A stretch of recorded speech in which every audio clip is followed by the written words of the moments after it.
Primavera de 1945. Principios de abril. Orilla este del Elba, ciudad de Chomberg. Allí, los ingenieros construyeron un puente provisional. Lo nombraron en honor al nuevo presidente norteamericano, Harry S. Truman. Muchos pensaron de inmediato que era la puerta a Berlín. Pero las tropas americanas no tenían intención de ir allí. No había planes de asaltar la fortaleza de Berlín. Del otro lado del río, en la zona controlada por las tropas soviéticas, se libraba una feroz lucha callejera por la capital del Tercer Reich. La ciudad fascista se convertía en ruinas. Y en ese contexto surgió una nueva tarea. El director de cine Howard Stewart Stans estaba entre los acompañantes. No fue a Alemania simplemente por motivo de turismo. Su equipo filmaba, capturando lo que sucedía. Y en ese momento ya sabían, algo impredecible. Recibió nuevas instrucciones. Le enviaban más al sur, donde ya estaban liberando el campo de concentración de Dachau. Ese lugar fue su prueba más dura. Allí, por primera vez, supo que era la vida. No teatro, no filmaciones, la guerra le enseñó otra cosa completamente distinta. Después del desembarco del día D, estuvo con los americanos casi en toda Europa. Vio París liberada, presenció la caída del ejército de Hitler. Filmaba en película color de 16 milímetros.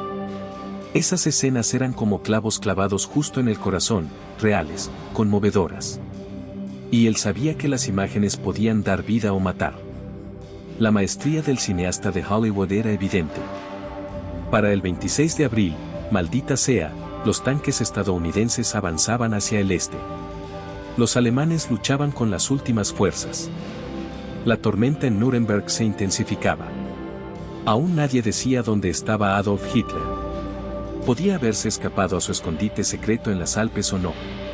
En la aviación y en tierra, cada vez más activa, trabajaba un grupo de filmación llamado Proyecto Especial de Materiales Cinematográficos 186. Su tarea era mostrar la victoria de la Fuerza Aérea de Estados Unidos y la lucha contra los nazis. También tenían película en color, también de 16 milímetros. No podían dejar escapar ni un solo logro. Hitler ordenó defender Nuremberg hasta el último momento. Solo había dos opciones, o defender hasta la última gota de sangre o hundirse en las ruinas. Ese día, el 21 de abril, la ciudad se rindió. Los habitantes locales miraban hacia el futuro. Aunque en sus memorias quedaron minutos terribles. Todo estaba destruido. En los primeros días, los estadounidenses hicieron todo lo posible por ayudar. Pronto los puentes fueron reconstruidos para transportar alimentos a los puestos de defensa. Las batallas memoriales en los suburbios continuaron sin parar. En el centro de Nuremberg reinaba el caos. Allí ya no quedaba orden. El 22 de marzo, 2 semanas antes de la capitulación, el periodista Franz Nadler escribió en su diario, Nuremberg está muerto. No hay luz, no hay agua, ni gas. La ciudad sufre y está en ruinas. La gente muere. Hay pocos médicos, faltan incluso ataúdes. Los cuerpos yacen en un orden estéril. No hay coches fúnebres para llevar los muertos. Todo a su alrededor son ruinas.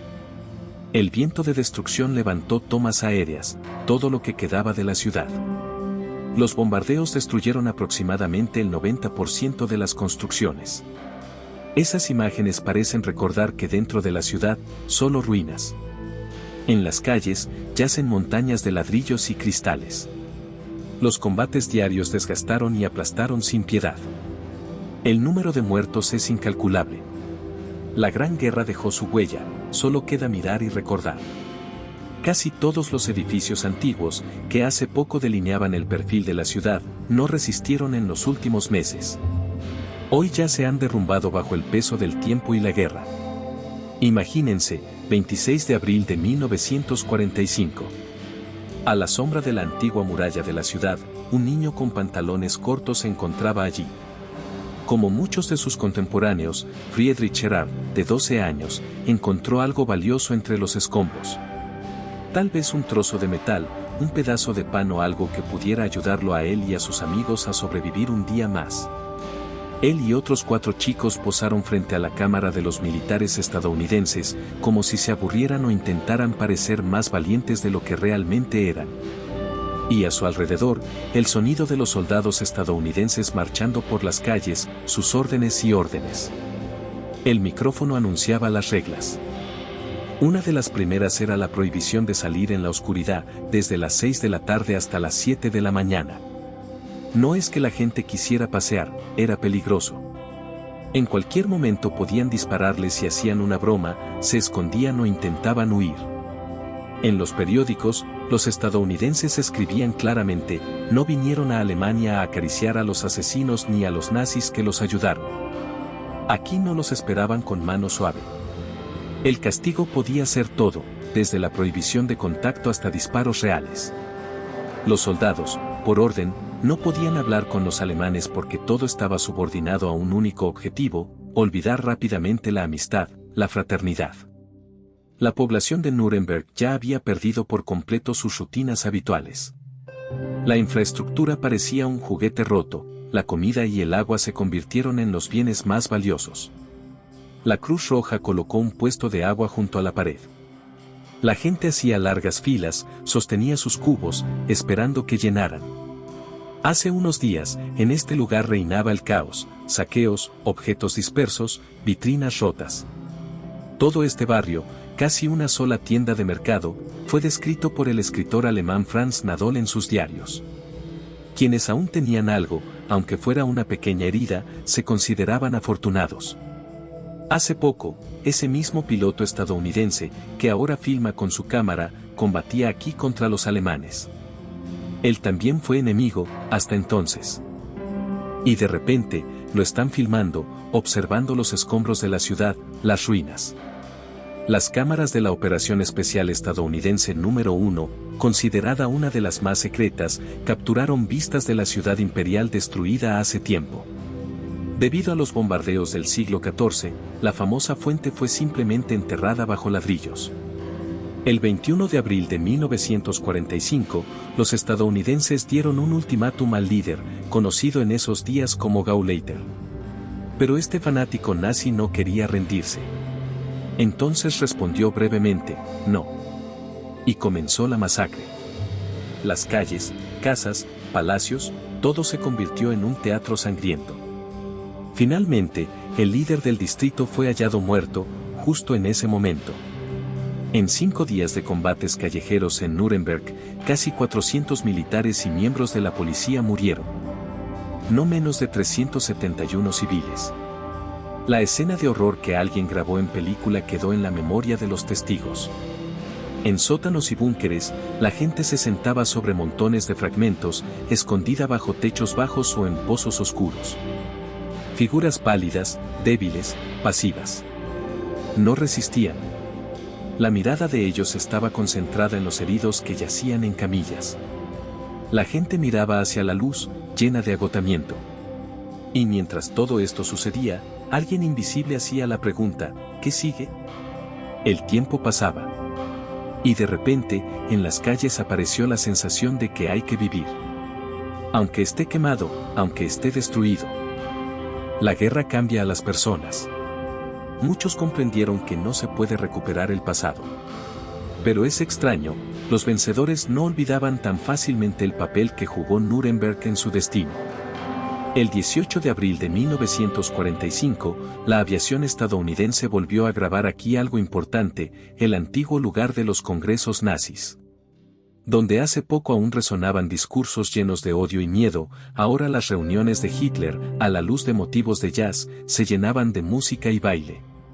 Aún no tenían todos claro los valores de la nueva época, de repente quedó claro que muchos alemanes ya sentían cómo despertaba la vida en su interior. El swing reemplazó a los desfiles militares, la música dejó de ser arma.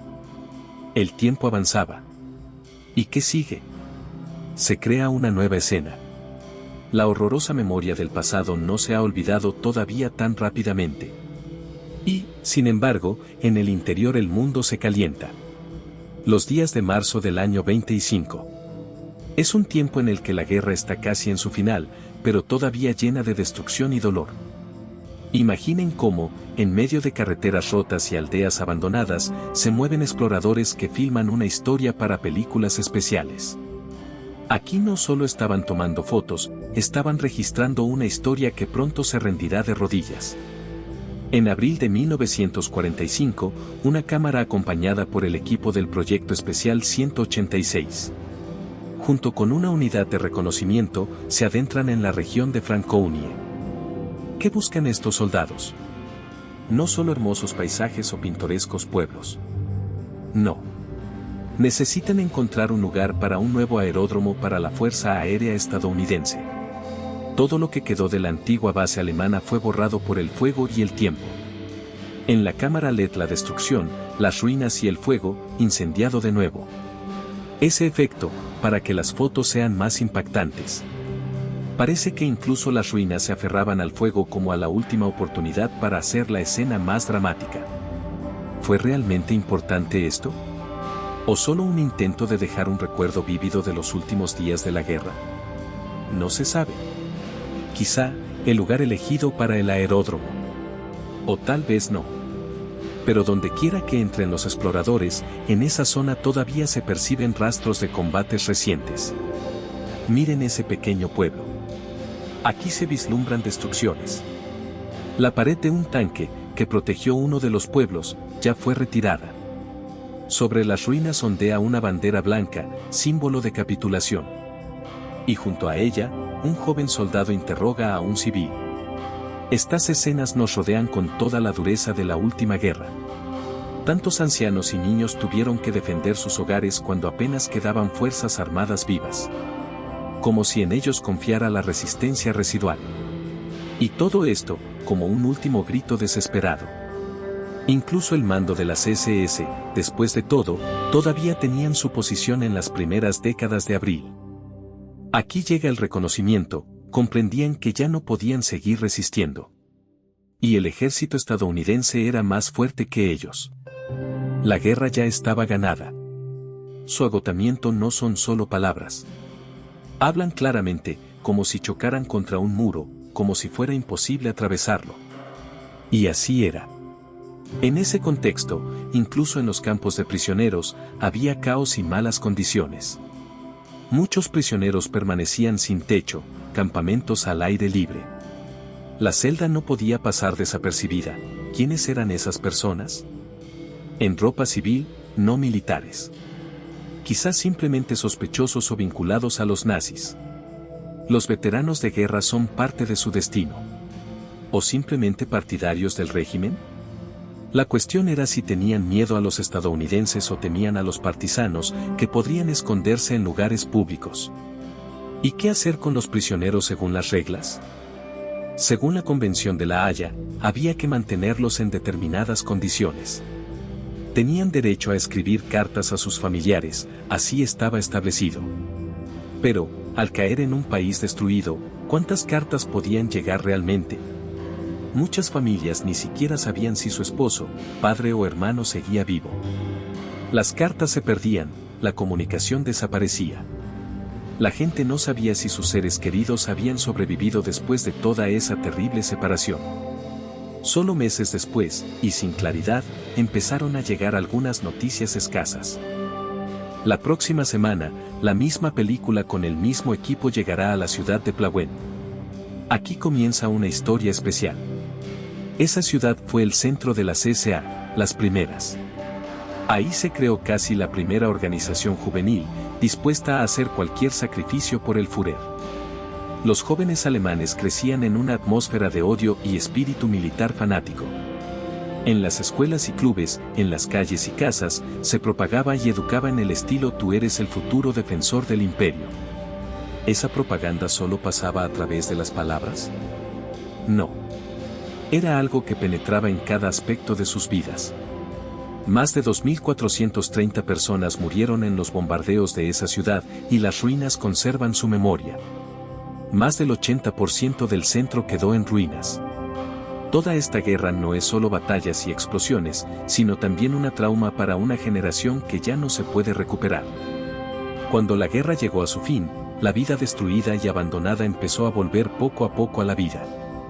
La gente comenzaba a rescatar de las ruinas algo que aún pudiera ser útil.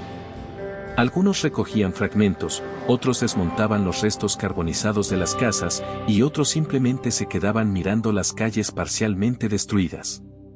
La reacción fue una sola: esperanza. Cada objeto encontrado en las cenizas y la arena era una pequeña prueba de que la vida no había terminado. Los constructores estatales, voluntarios y habitantes locales trabajaron juntos para recuperar algo del daño. Un mérito especial corresponde al director de fotografía, que con esmero filma las ruinas de ese edificio. Su cámara busca las huellas dejadas por el pasado, intentando conservar aunque sea un pequeño fragmento de lo que fue. El único elemento que logró mantenerse intacto fue el monumento a Otto von Bismarck, el canciller de hierro, unificador de Alemania. Este relieve, como un testimonio congelado de la época, quedó tendido entre los escombros. A finales del siglo XIX, representó una página importante en la historia y ahora se ha convertido en un diminuto punto en medio de las ruinas. Parecía como si esta escena simbolizara la pérdida de la unidad, como si la historia misma se encaminara hacia la desintegración. En aquel entonces, parecía que la unión se había perdido para siempre. Todo estaba destruido, y de ello solo quedaban lágrimas y ruinas. En medio de ese caos surgió otra fotografía única, la primera en color. La tomó precisamente este operario, capturando a las mujeres. La multitud severa y dura, como las llamaban, los hombres, que estaban obligados a trabajar. Fueron movilizados por las autoridades de ocupación estadounidenses para ayudar en la limpieza de la ciudad. A todas las mujeres de 15 a 50 años se les obligó a colaborar, no era su elección, sino una necesidad. Por su trabajo, se les prometió una alimentación algo mejor y pequeños privilegios que, en aquel entonces, parecían más valiosos que el oro. Entre esas ruinas, en medio de escenas de completo desesperanza, ocurrió una toma que se convirtió en símbolo de esperanza, una foto que recordaba a todos un posible futuro, un soldado estadounidense dando chocolate a un niño pequeño. El soldado está sentado entre las ruinas, y en la mirada del niño se reflejaba la esperanza. Era un rayo brillante de sol atravesando las nubes oscuras de la destrucción. Cada pequeña muestra de caridad, cada acto de bondad, recuperaba una parte de la fe en un futuro brillante. La gente en esas condiciones buscaba momentos de esperanza similares, porque la vida continuaba, pese a todo. Pero, por otro lado, alejándose de esas imágenes llenas de luz, se escuchaba ya no por primera vez sobre Alemania, que a principios de mayo del siglo XX quedó prácticamente desarmada. Los bombardeos habían destruido las ciudades hasta sus cimientos. Las batallas eran tan intensas que incluso los cañones antiaéreos, que usualmente estaban fuera de las zonas habitadas, no lograban detener el avance. A finales de abril, cuando la mayoría de los residentes ya habían abandonado sus hogares, un operario estadounidense filmó un sector alemán vacío, donde yacían trincheras sin vida. Estas imágenes parecen mostrar todos esos días en los que incluso los niños nacidos en 1926, que ya habían combatido en 1930, conseguían armas. En 1945, todos los hombres mayores de 16 años debían acudir al frente. De manera sorprendente, en los últimos meses de la guerra, incluso adolescentes de 15 años ya servían como asistentes en las fuerzas aéreas. Los llamaban ayudantes de pilotos o, en esencia, niños soldados, que eran entrenados apresuradamente para disparar y reparar equipos. Imaginen, un niño apenas mayor de 10 años saliendo en una misión que hoy sería considerada como un peligro de adulto. En esos momentos parece que las barreras entre niños y adultos se difuminaron por completo, todo por la lucha y la victoria.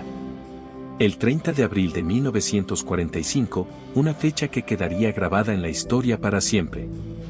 En ese día, los tanques Sanford Sherman estadounidenses tomaron posición en Baviera y comenzaron a bombardear los pueblos vecinos. ¿Fue una operación exitosa? Probablemente sí. Estas imágenes parecen escenas de montaje.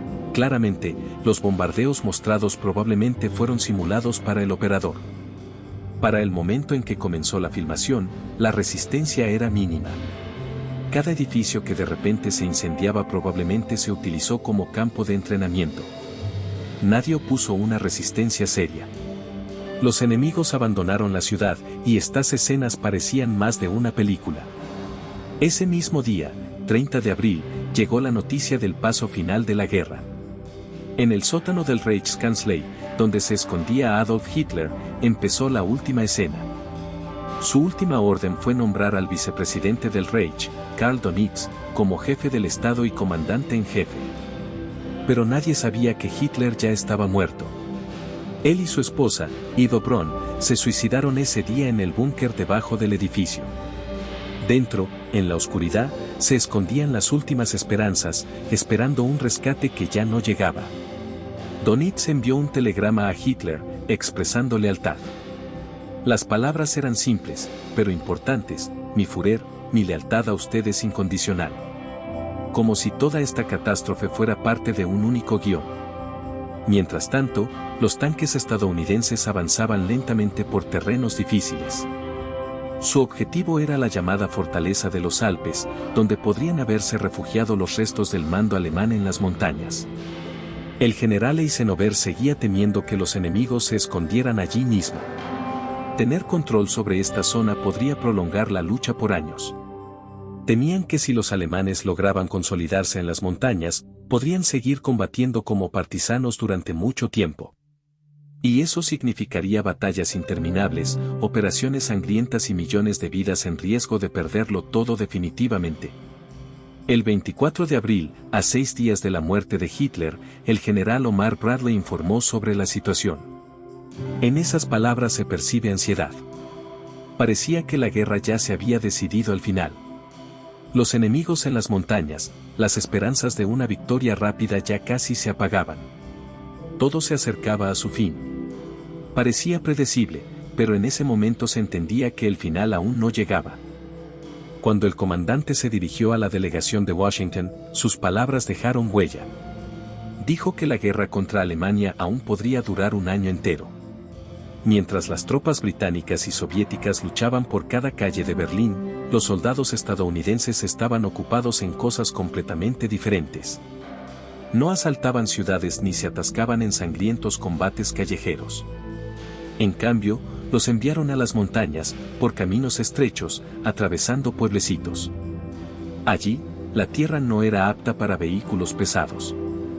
Fosos para fusiles, minas, puentes destruidos, obstáculos en todas partes. Y aún así, incluso frente a esa dificultad, la superioridad numérica de los estadounidenses resultaba prácticamente inútil. Allí, donde el ejército soviético rompía las defensas enemigas en combates cuerpo a cuerpo, las unidades de élite americanas recorrían caminos alpinos pintorescos, dejando atrás pueblos tranquilos. Todo por un solo objetivo: encontrar fortificaciones alemanas, búnkeres y construcciones secretas. Y ahora imagina una vista aérea de Dachau, ese campo de concentración creado en territorio alemán en 1933. Fue el primer campo de concentración en tierra alemana. Toda su existencia es una larga cadena de sufrimiento. Allí torturaban, mataban, azotaban a las personas. Era imposible inspirarse en ello y difícil comprenderlo. Así, día tras día, gritos, sangre, muerte. Y tras largos años de pesadilla, el 30 de abril de 1945, las tropas estadounidenses entraron por primera vez en ese campamento. Las historias de esos momentos se transmiten a través de películas y diarios. Por ejemplo, un empleado llamado George Stevens dejó imágenes impactantes. Él y su equipo vieron un camión lleno de cadáveres. Eran víctimas de las llamadas marches de la muerte. Personas a las que obligaron a caminar por Alemania sin parar hasta morir de hambre, frío o ser baleadas por desobedecer. En los informes de Stevens más tarde escribieron, como si recorrieras el infierno descrito por Dante. Y, justo un día antes, las tropas estadounidenses liberaron a más de 30.000 prisioneros. Uno de ellos, un hombre llamado Edgar Kufer-Koberwitz, tomó su diario y documentó aquellos momentos. Escribió que los soldados estadounidenses entraron en el campamento y nos vieron. Algunos fueron a las barracas, otros detuvieron un grupo en los lavabos. Allí estaban los cuerpos, las mismas víctimas de hambre y agotamiento. La mirada del oficial se posó en los muertos, y lloró. Imaginen, Una persona que ha pasado por combate, que ha visto cientos de cadáveres, llorando junto a los cuerpos de los prisioneros muertos. ¿Por qué? Porque un soldado, que ha visto la muerte a millones, llora por los que murieron en el campamento. Porque entiende, esa escena es más pesada que cualquier matanza. Algunos guardias, en un arranque de ira, dispararon contra los oficiales. Mataron a unas 50 personas, los guardias quedaron indefensos. Pero la mayoría de los agresores fueron finalmente arrestados. Entonces no solo registraban la sangre, sino también sus justificaciones. Los que hirieron o mataron a los prisioneros gritaban que todo lo hicieron por orden. Otros defendían que solo eran subalternos. Nada más. Y aquí comienza lo más terrible, los sufrimientos documentados. En los diarios hay manuscritos de quienes sobrevivieron. Por ejemplo, un combatiente de la resistencia neerlandesa llamado Nico Rust registró antes de la liberación, a las 7:30 de la mañana. Los guardias enemigos izaron la bandera blanca. En ese momento, todo a su alrededor parece detenerse. ¿Por qué? ¿Esperan que los alemanes capitulen sin luchar? ¿O en realidad se están preparando para el último acto, una balacera? Nico escribe que no cree en la honestidad de esa bandera. ¿Por qué todavía mantienen armas? ¿Por qué no se rinden? Sabe que la bandera blanca no es garantía. En cualquier momento pueden comenzar a disparar. Y la lógica es simple, en su naturaleza aún reside la crueldad. Incluso cuando todo parece condenado, el mal no desaparece. La tranquilidad engañosa es solo una ilusión. Los guardias alemanes, para disfrazarse, a veces se vestían con ropa de prisionero. Y a veces los reconocían por los tatuajes en las manos, allí había una marca de sangre que indicaba el grupo. Uno de ellos, con un número en el brazo, seguramente era un prisionero. Resultó ser un prisionero real, porque el tatuaje así lo acreditaba. Estos momentos ayudaron a los estadounidenses a desenmascarar la farsa. Los héroes de la película, George Stevens y su equipo, permanecieron en el campamento varios días. Todo lo que pudieron, documentar, filmar, inmortalizar. Para mostrarle al mundo lo que allí sucedía. Esas mismas imágenes muestran descaradamente cuán terrible era aquel lugar. Nadie diría que fue fácil. Entonces, ¿cómo fue posible que durante todos estos años ninguno de los enemigos detuvo ese circo sangriento? Las personas que sobrevivieron a esos horrores nunca lo olvidarán. Sus ojos, sus lágrimas, incluso después de muchos años. Aunque la guerra terminó, dejó heridas internas que no se pueden olvidar. Estas imágenes recuerdan lo valiosa que es cada minuto de vida. Todo ese terror no puede desaparecer sin dejar huella. Y, mirando allí, en esos ojos, en esas sombras del pasado, se comprende, el mal no es una sorpresa. Vive dentro de uno.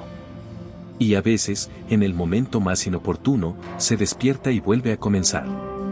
Cuando se habla de Dachau, lo primero que surge es un tema aterrador, el riesgo de una epidemia. En esas condiciones, cualquier día podía ser el último. Para detener la propagación de enfermedades, exprisioneros ayudaban en la eliminación de parásitos. Hacían desinfección, algo vital, porque en los campos la infección podía propagarse en un instante. Esto se controlaba con mucho rigor. La gente sabía que cualquier descuido era una oportunidad para que una enfermedad mortal se propagara por todos lados. Para alimentar a los supervivientes, los estadounidenses trajeron aquí pan de sus reservas. Camiones llenos de harina y pan llegaban en caravana.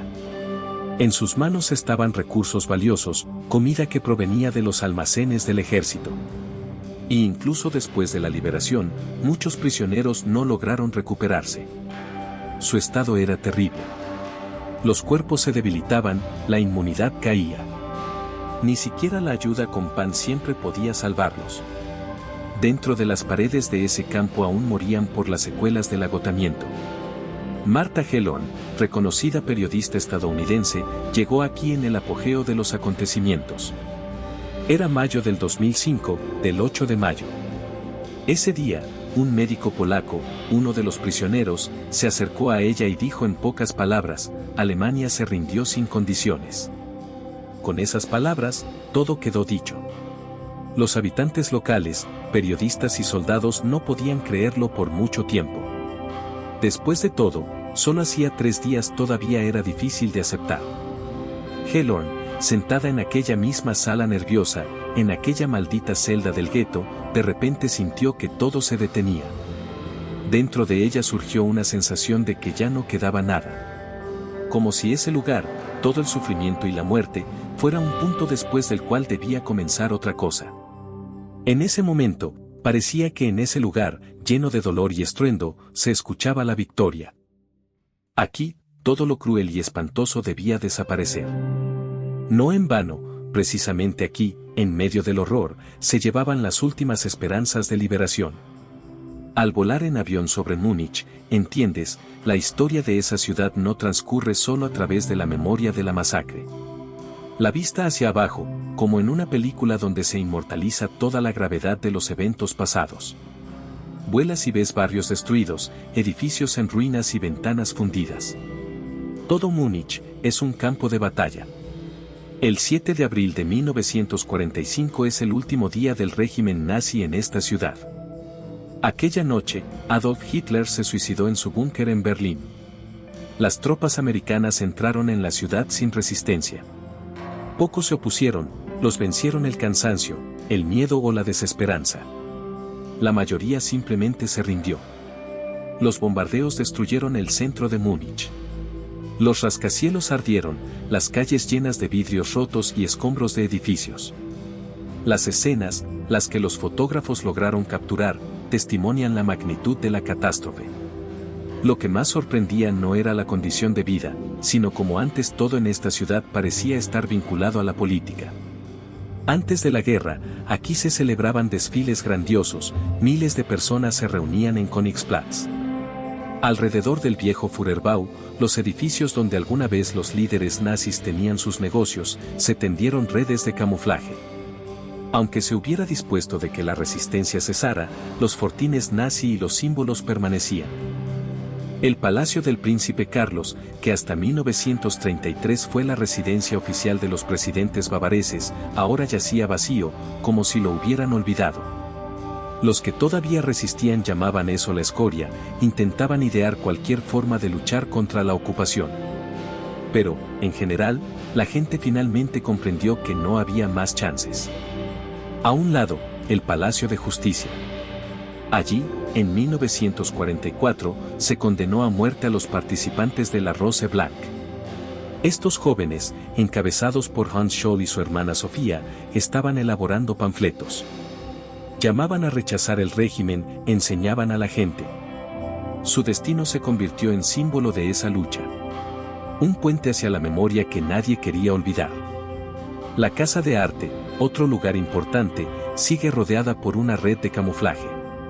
En las fotos de archivo se puede ver claramente la escena, escombros, ventanas rotas, paredes cubiertas de marcas de bombardeos. En 1943, precisamente allí, en el edificio del Tribunal Municipal, se desató el último acto de resistencia. En ese momento, a pocos pasos de los cuarteles nazis, podría haber desaparecido la última ciudad de resistencia. La tirada de octubre quedó, y en la memoria quedó un episodio sombrío. En 1944, en la Feldherrnhalle, el lugar donde en 1923 terminó la burla nazi a Augusto, tuvo lugar un fallido golpe de Estado. Ese día, todo cambió. El 5 de mayo de 1945, la noticia de la muerte de Hitler se difundió al instante. Algunos decían que murió en combate, otros que se había suicidado en su búnker. La periodista Ruth Andreas Friedrich escribió en su diario, «Ya no queda Hitler. Hacemos como si no nos afectara. Todos los acontecimientos tras su espalda son solo cenizas y ruinas. Sus funerales, hace tiempo olvidados. Como si la memoria de él se hubiera borrado en un montón de basura. Toda esa corte, las esvásticas, sus símbolos, ahora solo chatarra oxidada. Fragmentos de ídolos destrozados. El humor negro real, mirando esas banderas quemadas, entiendes, Hitler es pasado.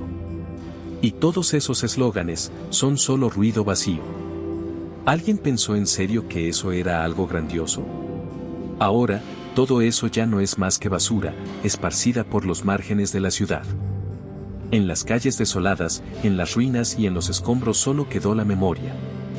Aunque a veces parece que la historia intenta borrar todo hasta la última piedra, esa es precisamente su astucia, se va, pero deja huellas. Huellas que viven en el interior de quienes desean olvidar. Mientras tanto, los insumisos sacan sus diarios, archivos y fotografías, y siguen recordando. Cuando los estadounidenses entraron en Múnich, los habitantes quedaron atónitos.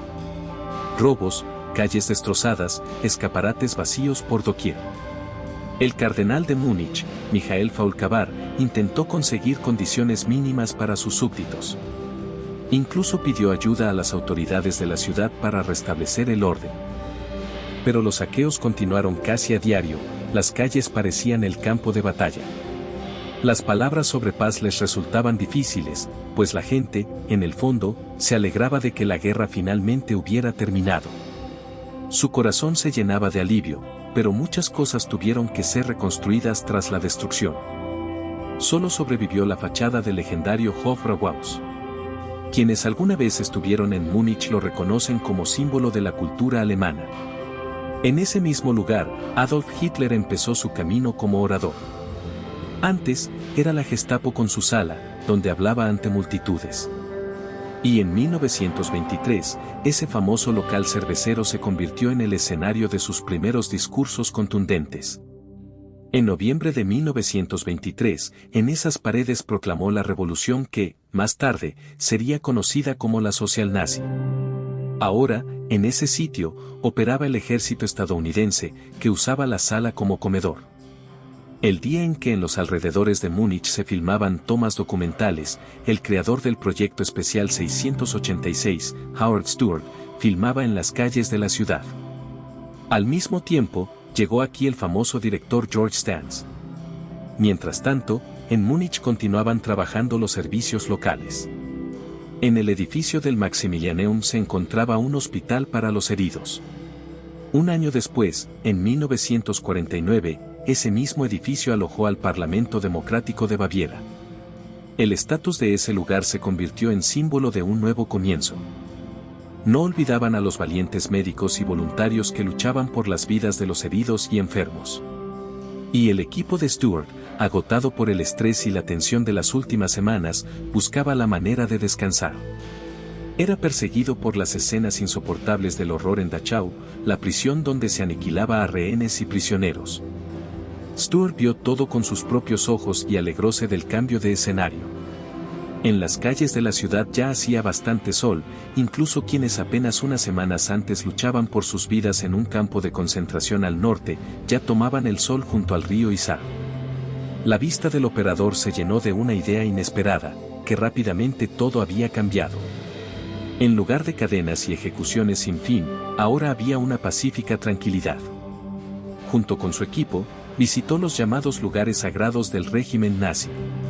Una casa vacía y destruida, el Haus de la Rosa, antigua sede de los ratones de alcantarilla. Y Königsplatz, la plaza donde se erguían enormes sarcófagos de los caídos en el golpe del 23.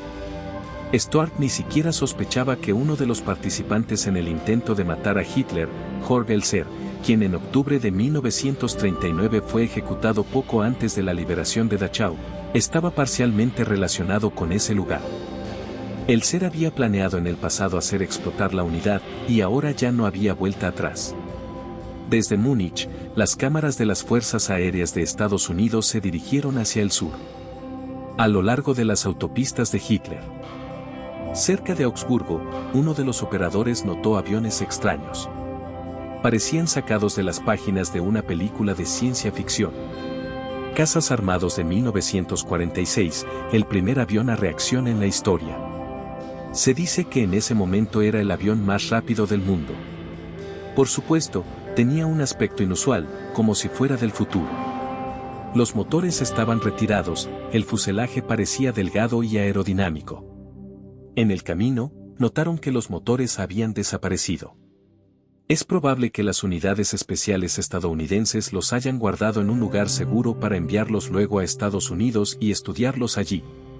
No muy lejos de ese lugar, se encontraba una zona industrial cerrada, donde las personas trabajaban en condiciones de esclavitud. Los obligaban a ensamblar estos aviones, los Me-262. Trabajaban aquí en condiciones extremadamente duras. La siguiente parada era Berchtesgaden. El 4 de mayo de 1945. Ese día, sin resistencia, la ciudad se entregó a los estadounidenses. El jefe del distrito, llamado Theodore Jacob, hizo un llamamiento a los residentes locales. Dijo que esperaba proteger a las mujeres y niños de los horrores de la guerra. Creía que con eso podrían salvar su tierra natal. Sin embargo, los primeros días de la ocupación fueron duros: ataques, violaciones, disturbios. No todos los estadounidenses estaban preparados para tal diferencia en cultura y costumbres. Pero pronto, las administraciones militares lograron poner la situación bajo control. Entonces, las calles comenzaron a ser un poco más seguras. Sí, la gente todavía recordaba las destrucciones dejadas por el poder nazi y a menudo se preguntaba sobre el valor de esa victoria. Pero la vida nueva no se podía detener. Y muchos comenzaron a tener ganas de seguir viviendo, a pesar de todo. Berchtesgaden no era solo una ciudad envejecida en el Tercer Reich. La rodean montañas, bosques y una quietud que parece esconder todos los rastros del pasado. Pero un poco más lejos se encuentra Obersalzberg, un lugar envuelto en misterio y silencio inquietante. Allí, en esas montañas, se erguía la fortaleza de sus sueños, y durante mucho tiempo estuvo accesible solo para unos pocos elegidos. Ahora, ese lugar es solo unos escombros, ruinas que cuentan su oscura historia. Entre destellos de bombardeos, la mañana del 25 de abril, miles de pilotos británicos lanzaron una carga allí. Destruyeron lo que quedaba del complejo. El objetivo era claro: evitar que el dictador y su entorno usaran ese lugar como su última fortaleza, como una isla de refugio. Era evidente que se trataba de un movimiento estratégico. Pero lo que resulta especialmente sorprendente es que, cuando todo desapareció, quedó claro: nos engañaron. Nos engañaron con propaganda. Como más tarde admitió públicamente el general Bradley. Decía que creían en la leyenda, en una fortaleza que en realidad nunca existió. Cada árbol, cada muro parecía enorme, y en su interior se creaba una ilusión inexpugnable, casi mítica. ¿Quién podía creer que todo esto era solo una ilusión? En medio de este complejo destruido se encontraba la famosa residencia, la casa de Hitler, con una enorme ventana panorámica. Y justo esa foto era la que ahora tomaban los soldados con entusiasmo, como testigos mudos del destino de ese lugar. Antes de la llegada de los americanos, los habitantes de Berchtesgaden, personas comunes, recorrieron los alrededores. Se llevaron lo que pudieron. No solo Hitler tenía allí una base, también estaban los búnkers, escondidos profundamente bajo tierra, que estaban bajo control. Había provisiones y piezas de repuesto. En el siglo XX, esencialmente, estos búnkers servían de refugio para reservas que podían sostener a varias centenares de personas. Algunos lugareños incluso olvidaron el miedo, salieron y comenzaron a robar.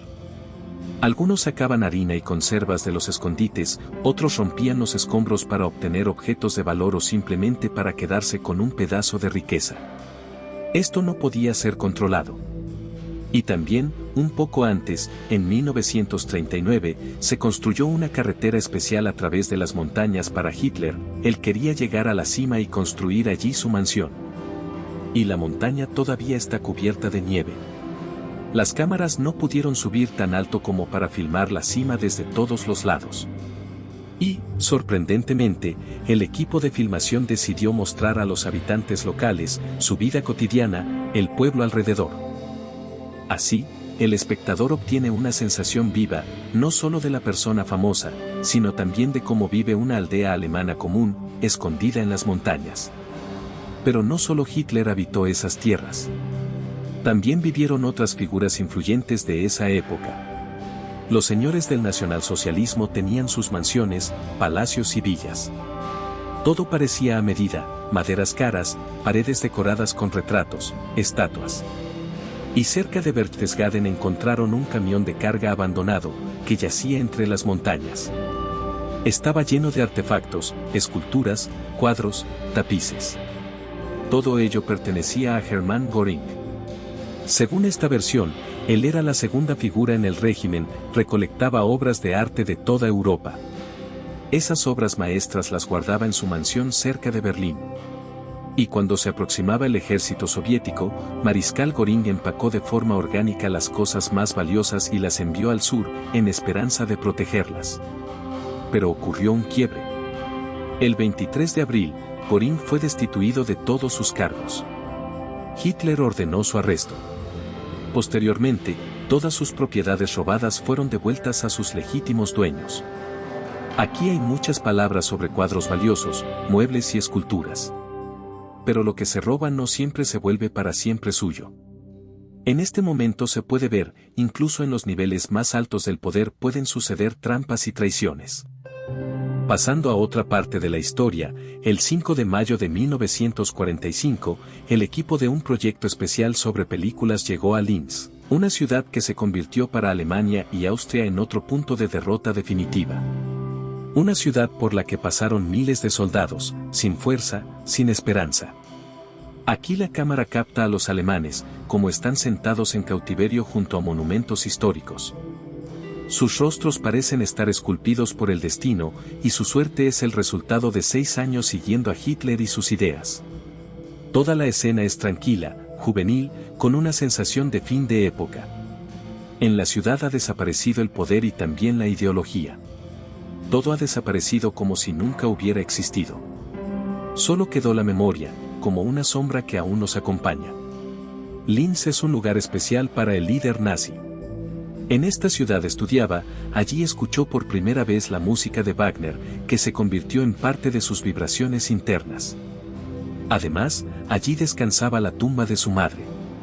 En su búnker bajo el Reichskanzlei, casi todas las noches miraba un modelo de su ciudad futura, Linz. Quería volver allí tras la victoria y quedarse para siempre.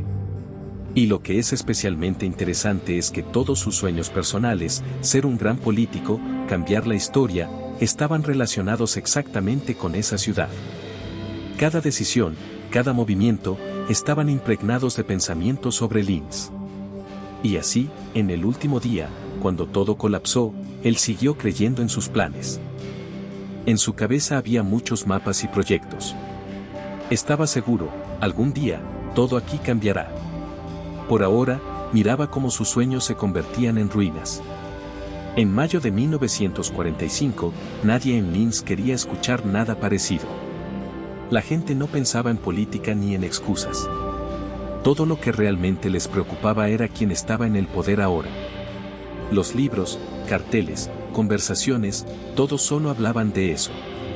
Los defensores de la ciudad, los que resistieron hasta el último momento, ya marchaban hacia los campos estadounidenses de prisioneros de guerra. Y es aterrador pensar qué pasaba por la cabeza de esas personas. ¿Cómo cambió su mundo en solo unos días? En ese momento, todos soñaban únicamente con sobrevivir. 5 de mayo de 1945. Ese día, la alta dirección de Alemania tomó una decisión muy importante, aunque difícil. El almirante Karl Donitz, el último comandante de las Fuerzas Armadas alemanas, decidió detener las hostilidades contra los británicos. Entonces parecía que todo había llegado a su fin. Pero detrás de esto se ocultaba una imagen mucho más compleja. En una situación en la que no quedaba nada por ganar, firmó un documento secreto. En él se decía que rendirse en el noroeste de Alemania, en Dinamarca y Holanda, ya era inútil. ¿Por qué? Porque la lucha contra los aliados occidentales había perdido todo sentido.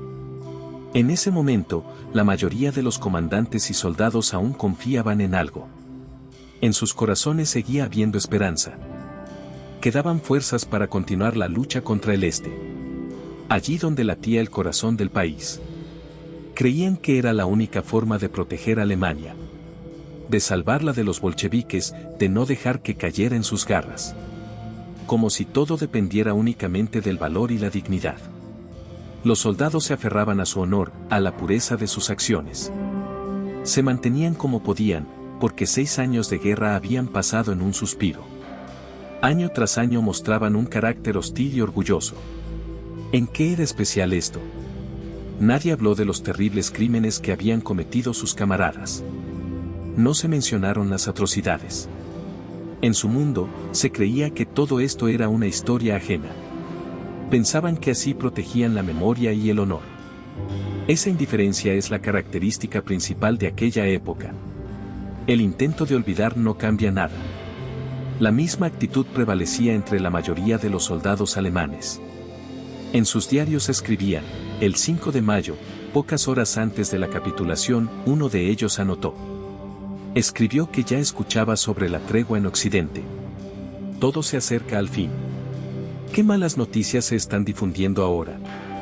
Lo más extraño son los rumores exagerados hasta lo inidentificable. Algunos dicen que los americanos liberarán a los prisioneros de guerra. Los devolverán contra los rojos. ¿Por qué? Porque, en su opinión, entonces Alemania será más libre. Por ahora mantienen la esperanza en un nuevo ataque. Se aferran a la idea de que todavía es posible ganar. Pocos se aferran a estos pensamientos. La mayoría de los comandantes solo esperan una cosa: que todo termine lo antes posible. Y, sin embargo, aparece el deseo de seguir luchando, por si acaso, uniendo fuerzas con los americanos contra los rusos. Entonces, no importa cuánto falte para la victoria, todo puede cambiar.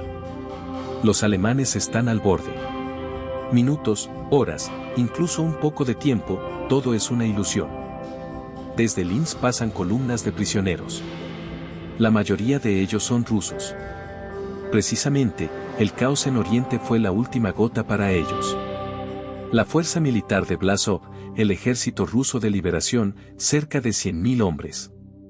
Carteles, armas, todo en contra del ejército soviético. Lucharon al lado de los nazis, creyendo que peleaban por la libertad. Pero el destino que les esperaba fue mucho más terrible. Según los acuerdos en Yalta, su destino sería mucho peor que el de los alemanes. Los debían entregar a los consejos. Había opciones: fusilamiento o exilio. Quienes sobrevivieron, serían enviados a Siberia por al menos 6 años. El mundo oficialmente no se olvidaba de ellos. Y esa misma noche, el 5 de mayo, el famoso escritor y poeta Erich Kästner anotó en su diario.